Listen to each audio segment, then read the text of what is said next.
Senhor presidente, se o momento que o Brasil vive exige reformas, e é isso que dizemos à população, fica impossível justificar por que é que não tratamos da reforma da máquina pública e do custo dessa máquina. Se o remédio é amargo, mas é preciso tomá-lo, fica difícil compreender por que é que o trabalhador rural tem que tomar esse remédio e o político não.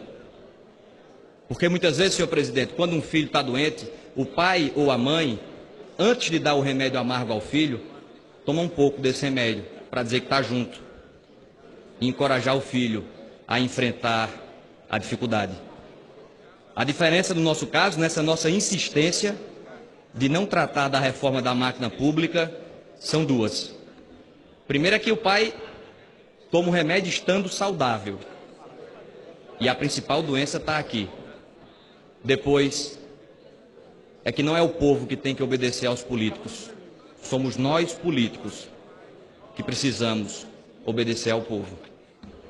E aí a gente vai dando sinais à população que não vai ser tratado isso, da reforma da máquina pública, e a população não aceita mais.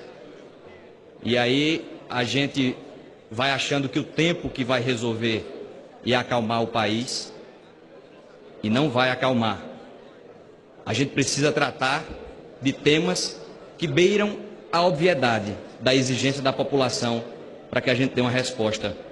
Falar do auxílio moradia. Auxílio moradia, senhor presidente, deve existir para quem não tem onde morar. Auxílio alimentação deve existir para quem não tem o que comer.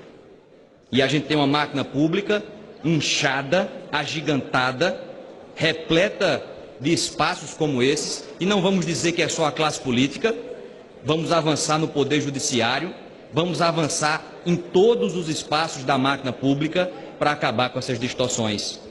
Não dá mais para juiz no Brasil receber auxílio moradia. Está errado. Todos nós sabemos que está errado. Não, mas é uma compensação. A gente não está mais em tempo de ter compensação. Não cabe mais compensações.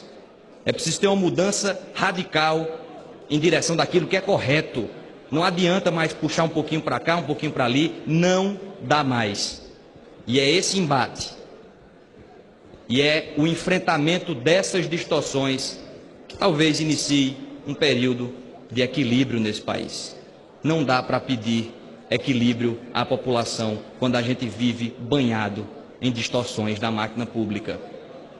Por isso faço um apelo para que todos nós, aqui não é uma pauta de governo, oposição, todos nós tomemos consciência de que é preciso levantar essa bandeira da reforma da máquina pública. Porque não adianta mais, não venha votar contra a reforma trabalhista, espalhar cartazes dizendo que é contra a reforma trabalhista e ficar calado quando o tema é a reforma da máquina pública e ficar calado quando o tema são os benefícios que a máquina pública hoje entrega. Esse populismo dissimulado, enganador, não cola mais. É preciso enfrentar essas obviedades. E isso traria um novo debate sobre o que deve ser o nosso Estado. O equipamento, o Estado, a máquina pública como um todo. Isso cabe correções que se multiplicam. Portanto, não dá mais para ficar achando que essa pauta não existe e que essa pauta não é prioritária. Existem vários espaços que nós precisamos enfrentar com requerimento de urgência. Requerimento de urgência nisso, votação de urgência nisso, debate intensivo nisso. Parar 15 dias daqui para falar sobre a reforma da máquina pública, aí sim voltar a se reconectar com a população. Porque existem muitas distorções, sinais que a nossa sociedade precisa avançar. Um ministro do Supremo, com toda franqueza, um ministro do Supremo não precisa de alguém que puxe a sua cadeira para que ele se sente. Ah, mas é só um gesto. Isso não é só um gesto. Isso não é só um gesto. Isso é um símbolo de uma sociedade que ainda não avançou. Precisa que alguém puxe a cadeira, um sujeito que não tem condições de se locomover. Um tetraplégico, um paraplégico. Aí sim, mas um ministro do Supremo não. São esses sinais, é essa nova simbologia É essa nova linguagem que o povo brasileiro está sedento para que a gente traga para esta casa. E isso está cada vez mais óbvio. Isso está cada vez mais claro. E cada vez mais óbvio e claro que a população não vai se contentar com o tempo, o passar do tempo. As coisas não vão se acalmar enquanto a gente não compreender a quadra democrática que o país vive.